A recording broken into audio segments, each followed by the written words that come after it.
నమస్తే రమగారు. నమస్తే జయ. రమగారు, సంకటహర చతుర్థి. సంకటహర చతుర్థి అంటే నెలకి 2 చవితులు వస్తాయి. మనం ఎట్లా వెళ్తాం, మన కాలం ఎలా నడుస్తుంది, మంది డేట్ల ప్రకారం పోతుంది. అవును. 1, 2, 3, 4 నుంచి 30 దాకా లేదా 31 దాకా, కొండవచ్చో 27, 28 దాకానే. అంతే అంతే. అయితే మన హిందూ దీని ప్రకారం, భారతీయ పాత విధానం ప్రకారం చాంద్రమానం నడుస్తుంది. ఈ చాంద్రమానం అంటే చంద్రుడి యొక్క కదలికలతో మన డే మారుతుంది అనమాట. తిథులు అంటాం వాటిని మనం. 28 ఇవి ఎట్లా పోతాయి? 28 కాదు, పోనీ 29, 30 చేసుకుందాం దాన్ని. పాడ్యమి నుంచి మొదలు పెట్టుకుని పౌర్ణమి దాకా 15. ఓకే. అక్కడి నుంచి 16వ రోజు నుంచి మళ్ళీ పాడ్యమి నుంచి మొదలు పెట్టుకుని అమావాస్య దాకా. ఓకే. ఇట్లా మన తిథులు నడుస్తూ ఉంటాయి. ఇందులో ప్రతి నెల 2 పాడ్యములు రావాలి, 2 విధియలు, 2 తదియలు, 2 చవితులు, 2 పంచములు, 2 షష్ఠులు, 2 సప్తములు, అన్ని 2 రావాలి.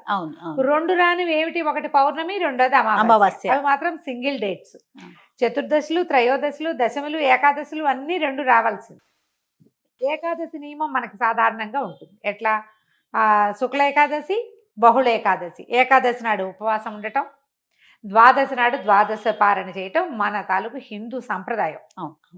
అలాగే హిందూ సంప్రదాయం ప్రకారం నెలలో వచ్చే 2 చవితులని మనం వినాయక ఆరాధన చేయవచ్చు. ఓకే. ఈ చవితి ఆరాధన మనం ప్రత్యేకంగా ఎప్పుడు చేస్తాము? వినాయక చవితి చేసుకుంటాం. ఒక శుక్ల చవితి సంవత్సరంలో ఒక్కసారి, వినాయక శుద్ధ చవితి నాడు, అది మన భాద్రపద శుద్ధ చవితి నాడు వినాయక వ్రతకల్పం చేసుకుంటాం. వినాయకుడు పుట్టినరోజని, ఆ రోజునే ఆయనకి గణాధిపత్యం లభించిందని, వాళ్ళు ఆయన్ని పూజిస్తే అన్ని విఘ్నాలు తొలగిపోతాయని గణాధ్యక్షుడని ఆయన్ని కొలుచుకుంటాం. అలాగే ప్రతి నెలా వచ్చేటువంటి కృష్ణ చవితి నాడు, బహుళ చవితి నాడు వినాయక ఆరాధన చేస్తే సమస్త విఘ్నాలు తొలగిపోతాయి అనేది ఒక ప్రత్యేకమైన నియమంగా చెప్తారు. ఓకే. ఈ నియమాన్ని మనకంటే ఎక్కువగా తమిళులు పాటించేవారు. వాళ్ళు ఎక్కువ పాటిస్తారు. మనకి జాతకంలో కేతు ప్రభావం ఎక్కువగా ఉన్నా, ఏ పనైనా మొదలుపెట్టి ఎప్పటికీ అవ్వకపోతున్నా, పిల్లలు చదువుల్లో వెనకపడుతున్నారనిపించిన, దీనికి మన ఇంట్లో ఉండాలి వ్రతము నియమము ఏం లేదు. పెద్దవాళ్ళు చెప్పిందే చెయ్యాలి, మన ఇంట్లో లేకపోతే చేయకూడదు, అలాంటిది ఉండదు. సార్వజనీయమైన వ్యవహారం, ఎవరైనా చేసుకోవచ్చు. మనమే ప్రాబ్లమ్స్లో ఇరుక్కుంటున్నాం. ఏ పనైనా మొదలు పెడితే అవటం లేదు, అన్ని అడ్డంకులే దానికి. ఓకే. వ్యాపారాలకి, చదువులకి, ఇంట్లో ఏదైనా వస్తువులు తరచుగా పాడైపోవటం, ఇది కూడా జ్ఞాపకం పెట్టుకోండి. మిక్సీ రిపేర్ చేస్తావు, వెట్ గ్రైండర్ పడుకుంటుంది. దానికి ఏదో చేస్తావు, వాషింగ్ మెషిన్ ప్రాబ్లం వస్తుంది, అది అయిపోయింది, సూయింగ్ మెషిన్ పడుకుంటుంది. ఇట్లా రిపేర్లు చేస్తూ ఉన్న వాళ్ళు ఉంటారు చూడు. నేను కూడా ఉన్నా ఆ లిస్ట్ లో. అవునండి. నేను ఒకటి రిపేర్ చేస్తే ఇంకోటి వస్తుంది. ఒకటి మొదలు పెడితే పాపం లిస్ట్ వస్తూనే ఉంటుంది. మా వాళ్ళ ఇంట్లో ఎక్కిరిస్తున్నారు, ఒకటి రిపేర్ చేయకుండా ఉంచుకుంటే అది ఒకటే ఉంటుంది నీకని. అట్లా ఒకటి వస్తుంది. ఏమీ లేవనుకో, మెళ్ళ పెట్టుకుంటే నల్ల పసలు కొలిసేని టిక్కని విరుగుతుంది, ఆ పస విరిగిపోతుంది. నిజంగా నిజం రమ్మ గారు. చెవిదుద్దులు సీలలు విరిగిపోతాయి. కొంతమంది జాతకాలు ఉంటాయి చూడండి, ఒక వరుసగా వస్తాయి, ఆగితే మళ్ళీ ఆగిపోతాయి. 2 సార్లు 2 బంగారపు వస్తువులు అయినాయి. ఓ వారం ఏమో ఒక 15 రోజుల్లో ఒక మొదటి ఫోర్ట్ నైట్ లో చెవిదుద్దు సీల బిళ్ళ విరిగి చేతిలోకి వచ్చింది, పొల్లేమో ఆ గొట్టంలో ఉండిపోయింది. ఇదేమిట్రా ఇలా అయింది, దీన్ని చేయించాలి అనుకుంటున్నా. సరిగ్గా 15 days తిరగగానే చిన్న గొలుసు ఒకటి పెట్టుకుంటాను నేను, హుక్ దగ్గర విరిగింది. దాన్ని రిపేర్ చేయించా, చెవిది ఈ గొలుసు విరిగింది. గొలుసు ఇంకా రిపేర్ చేయించలేదు, ఉంచారు. మళ్ళీ ఇంకోటి వస్తుందని. నెక్లెస్ లో అవి లింకులు ఊడిపోతే ఏం చేస్తాను, అలా అనిపిస్తుంది నాకు.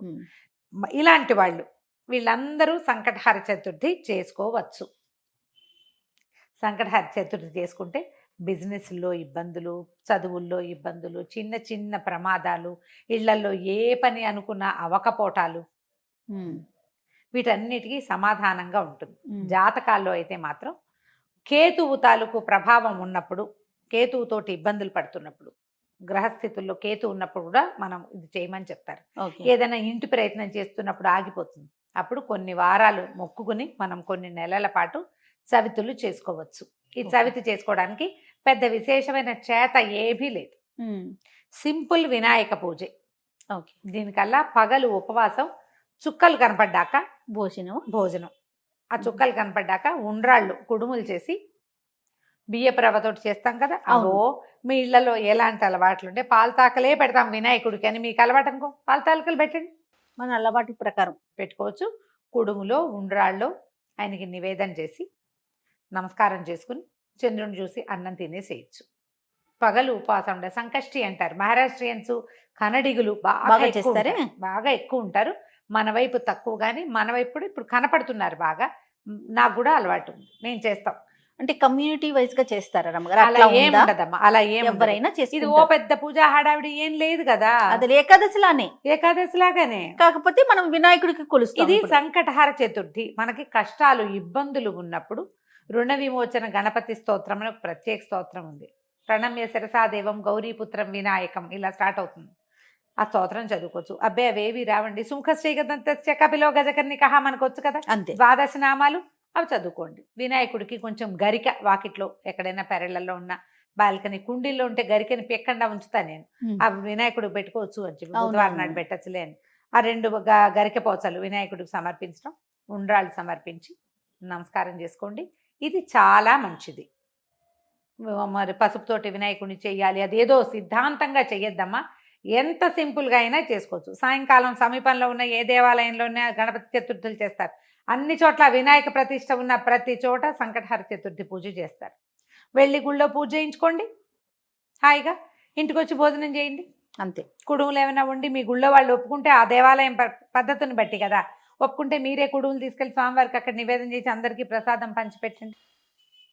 వినాయకుడికి వచ్చిన బెల్లం ముక్క నివేదన పెట్టడం ఒక అలవాటుగా చేసుకోండి. మనకి ఇలాంటి సమస్యలు ఉంటే కనుక తప్పకుండా కొంచెం బెల్లం నివేదన పెట్టడం, వినాయకుడి కోసం ఒక దీపారాధన చేయటం, దీపం పెట్టుకోవటం, దీపం పెట్టగానే వినాయకుడికి సంబంధించిన శ్లోకం చదువుకోవటం, ఓ బెల్లం ముక్క ఖచ్చితంగా, నువ్వు పళ్ళు పెట్టు పాలు పెట్టు అవి ఏమైనా పెట్టుకో, వినాయకుడికి బెల్లం ముక్క పెట్టాలి. ఇలా నివేదన పెడితే మనకి చాలా సమస్యలు తీరుతాయి. ఇప్పుడు నవంబర్ 1 వచ్చినట్టుంది. అవునండి, అంతేనా? అవును. ఆ ప్రతి నెల చూసుకోండి, క్యాలెండర్లో ఉంటుంది. మీరు ఈజీ మెథడ్ ఏంటి, క్యాలెండర్లో నోట్ చేసి పెట్టుకోండి. ఇందులో మళ్ళీ ఒక స్పెషల్ ఉంది. మంగళవారాలు గనక ఈ చతుర్థి వస్తే చాలా విశేషం. అంగారక చతుర్థి అంటారు దాన్ని. అది చాలా విశేషమైంది. అది ఎక్కువ సమస్యలు తీరుస్తుంది, ఇంకా ప్రాబ్లమ్స్ తీరుస్తుంది. దీనివల్ల బ్రహ్మాండం బద్దలైపోయి వారికి ఏదో వస్తుందని కాదు, కొన్ని జాతకపరమైన సమస్యలు తీరుతాయి. ఏ పనులు కానప్పుడు మనకు ఒక శాంతిగా ఉంటుంది. చికాకు తగ్గినా చాలు కదా అమ్మగారు, ఏదో వచ్చి మీద పడక్కర్లేదు. జస్ట్ మనకు ఉన్న ఆ చికాకు, ఆ బాధ, మనసు శాంతిగా ఉంటే అదే చాలు, అదే చాలు. అంతకంటే ఆటోమేటిక్ గా సమస్యలు పరిష్కారం అవుతాయి. అవును, అలా చేసుకోవచ్చు. మంగళవారం చతుర్థి వచ్చిందనుకో ఇంకా కంఫర్టబుల్ గా ఉంటుంది. ఒక 40 చేయొచ్చు. ఇవి 40 చేయొచ్చు, 21 చేయొచ్చు, 5 నేను 7 లెక్క పెట్టుకుని కూడా చేస్తా. ప్రతి నెల సంకటహర చతుర్థి నాడు పొద్దున్నే మా అక్కయ్య నేను ఒకళ్ళు గుర్తు చేసుకుంటాం ఇవాళ చతుర్థి అని. ఓకే, జ్ఞాపకం చేసుకుని మా ఇద్దరికి అలవాటు ఉంది. నాకు కొంచెం వినాయక ఇవి కూడా ఎక్కువ కదా, ఎక్కువ శ్లోకాలు చదువుకుంటాను నేను. చిన్నప్పుడు చదువుకున్న తొండమున ఏకదంతమును కూడా చదువుతారు రోజు నేను. నాకు అది అలవాటు. ఎవరి అలవాట్లు వాళ్ళవి కదా, మీరు అలవాటు చేసుకోండి. ఏదైనా ఇలాంటి సమస్యలు ఉన్నప్పుడు ఇట్లా చేసుకోవచ్చు. ఇది కొన్నాళ్ళు చేసి మానేయచ్చా లాంటి ప్రశ్నలు వస్తాయి ఎంతసేపు. కొన్ని వారాలు నియమంగా పెట్టుకోండి, కొన్ని నెలలు, ప్రతి నెల సంకటహర చతుర్థి చేయాలి. 2 సార్లు సంవత్సరం 2 సార్లు వస్తుంది కదా.